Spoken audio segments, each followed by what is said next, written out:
Hello, and welcome to our lesson on the writing process.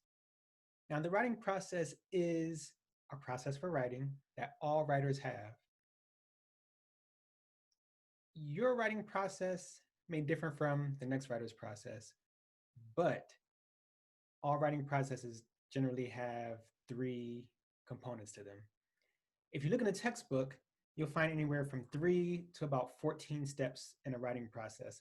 I know because I had to do this project in grad school and I had to look through a whole bunch of textbooks and study how they presented the writing process. But really, all those steps can always be boiled down to 3 steps. We have that blue part is called the pre-write. We have the write, and we have the rewrite. So pre-write, write, and rewrite are the 3 steps to the writing process that I'm going to go over with you. One of the most important things about doing the writing process, one one thing to note is that this thing has been studied for centuries, since Plato and Socrates' times. The writing process has been something that people have looked into because they wanted to record things in a proper way. So just know that this is a knowledge. This is an ancient knowledge, and we still use it today. So here's my little Prezi presentation. I made this years ago, but it still works. So the writing process, 3 parts to it: the write, the pre-write, the write, and the rewrite. And let's begin. Quick and simple, because I like to boil things down into 3 steps. So I have those 3 parts: the write, the pre-write, write, and the rewrite. These are the technical terms for this. You may call them something else once you're used to having your own writing process. So the pre-write is what you do before you begin actually writing an essay. This is where you take the thoughts out of your head and put them onto paper. That's basically all it is. When you do a pre-write, I suggest that you take less than 10 minutes to do a pre-write. A lot of times, if you look it up, especially on that pie chart that's behind me, you'll see that the pre-write is the biggest part of the pie. Some people believe that you should spend more of your time on the pre-write. I don't. And when you start doing this, you'll find that you won't. A pre-write is where more of your new thought energy comes into play. So you're coming up with thoughts and you're putting them down on paper. You're doing more creating here than you are in the write process or the rewriting process, because you haven't created anything yet before you start doing anything, before you start your paper. But when you do your pre-write, you're creating new thoughts, you're making connections, and you're exhibiting that on a piece of paper. I listened to a Six Sigma seminar once, and the presenter was talking about having a notepad in your pocket all the time. And the point of it was so that when you have an idea, you can write it on that piece of paper, stick it in your pocket, and then you don't have to worry about remembering it anymore. Because if you don't write it down, you have to keep it in your short-term memory, and you have to keep thinking about it over and over and over again, or else you're going to forget it. And when you do that, when you don't write it down, you keep it in your mind, you're taking up mental energy, mental space. And it doesn't allow your mind to think. It doesn't allow your mind the freedom to think about next level things. So writing it down, which like you do with your pre-write, getting those thoughts out of your head and onto paper, will thwart writer's block later on down the road. so you don't have to worry about writer's block. The pre-write is, to me, the most important part of the writing process.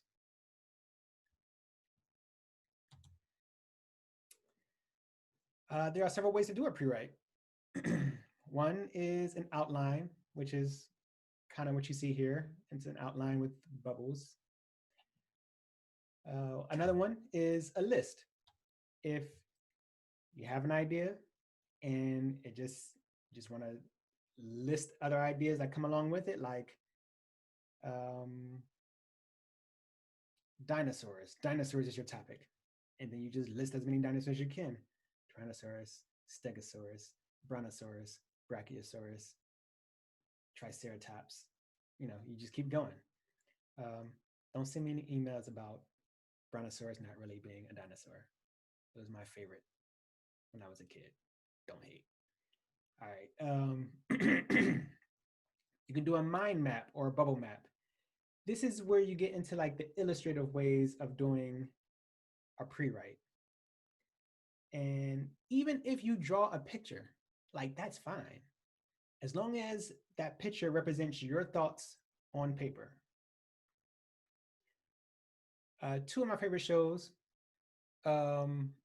where they had characters who did not present their thoughts in words was the show Oz. There was a character named Poet, and he wrote his poetry in symbols. And there was a show called Prison Break. These prison shows, I tell you. Prison Break with Michael Scofield, and he tattooed his whole body with a full body tattoo, which was his plans to break in the prison and break his brother out. And no one was able to decipher his tattoos except for one person. It was a crazy guy, but they ended that character because no one was allowed to see in the story what was going on with his tattoos, you know. But yeah, like if you have to put your thoughts in picture form, that is totally fine. Do you? It is work hours right now, so I'm getting calls from the school and stuff, so it's all good. Then you have a free write. Free write is often used by creative writers, people who write stories and poetry. That's when you give yourself a time limit and say it's 10 minutes. For that 10 minutes, you put your head down, pen to the paper, and you write. And you don't stop writing. For 10 minutes, you just write. And if you can't figure out what to write next, you actually write, I can't figure out what to write next. I can't figure out what to write next. I don't know what to write next, until the next thought comes, and then you write that next thought. This is a good way to do a pre-write if you find yourself procrastinating. You just tell yourself, okay, for 10 minutes, I'm just going to do a pre-write for 10 minutes, and that's it. 10 minutes isn't a long time. So you go and do your pre-write for 10 minutes, and it's over with. This is also a trick for your own mind, because they say if you do what you're procrastinating against doing for 15 minutes, the feeling of procrastination goes away. You get in that groove and you're in there. You get the juices flowing and you keep the work going. All right, so here are some examples of these pre-writes. So here's the outline. Here's a list. Here's a mind map or the bubble map. You can see that the main idea is risk management, and you can break off of it. What kind of tools or methods are used? Where does it occur? Who does it? What is it? And then you break off little thoughts off of those bubbles, and even thoughts off of those bubbles. And this is a free write example. As you can see, while free writing, you have that time limit, and you just write. You don't stop. Don't worry about punctuation. Don't worry about capitalization. You just go for it. Get your thoughts out of your head and onto the paper. All right, that's pre-writing. So after you do your pre-write, After you get your thoughts out of your head and onto paper, now it's time for the write. Your write is simply your thoughts in essay form. So you take the thoughts that you have from your pre-write and you begin to plug them into the essay form, the 5 paragraph essay form, which we'll go over in a video after this one. When you do a write or a rough draft, you can type it or you can handwrite it. When you turn it into me, though, it has to be typed. So even if I have to turn in a rough draft or a draft of something that I'm writing, my first draft is always handwritten. That works for me because I believe it's that extra split second of handwriting a sentence allows my mind to think about the next word or the next phrase or the next sentence that has to come, and I can just keep writing. Sometimes your mind might think way faster than mine in that way. So writing might be too slow for you. Handwriting might be too slow for you, and you might need to type so that you don't lose that next thought. So choose which way you want to do it and get it in there. When you do your rough draft, don't worry about errors. The whole point is to get your thoughts into essay form. It's not about having perfect grammar or perfect syntax or perfect punctuation yet. It's getting your thoughts into essay form. After the write, you have your rewrite. Your rewrite should be typed. And for this course, it should be in MLA format. If you have a science course or something like that and they want APA, then do APA for them. But for me, for this course, for English, do MLA.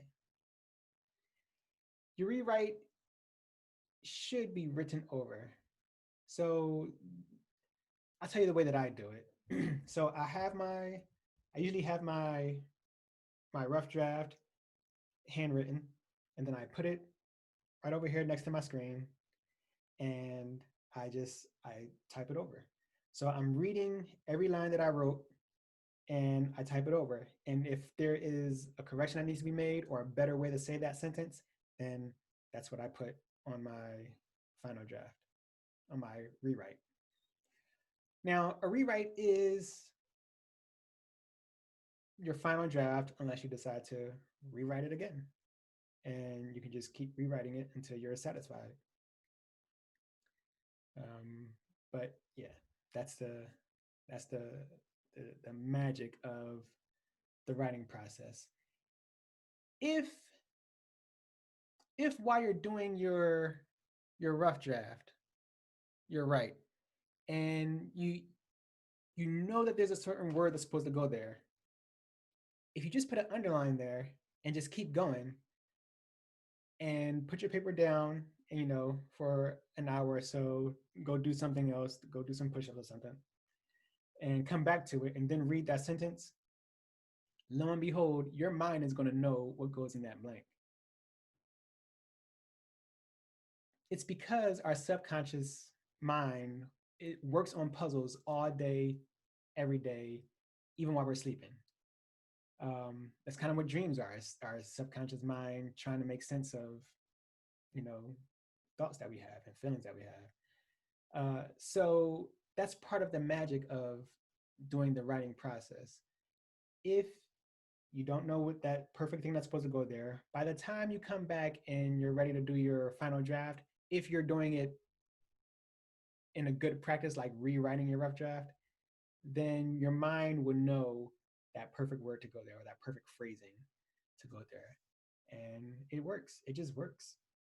And that's why we've been doing it and studying it for 100 years. I mean, hundreds of years. All right, so that's the writing process. You will tweak this writing process and you will make it your own. You'll have your own, you'll have the pre-write that you like to do. You'll have the method of rough of drafting that you like to do, and you'll have your method of rewriting fine tuned so that when you turn in the paper, it's perfect or as perfect as possible. All right. Any questions?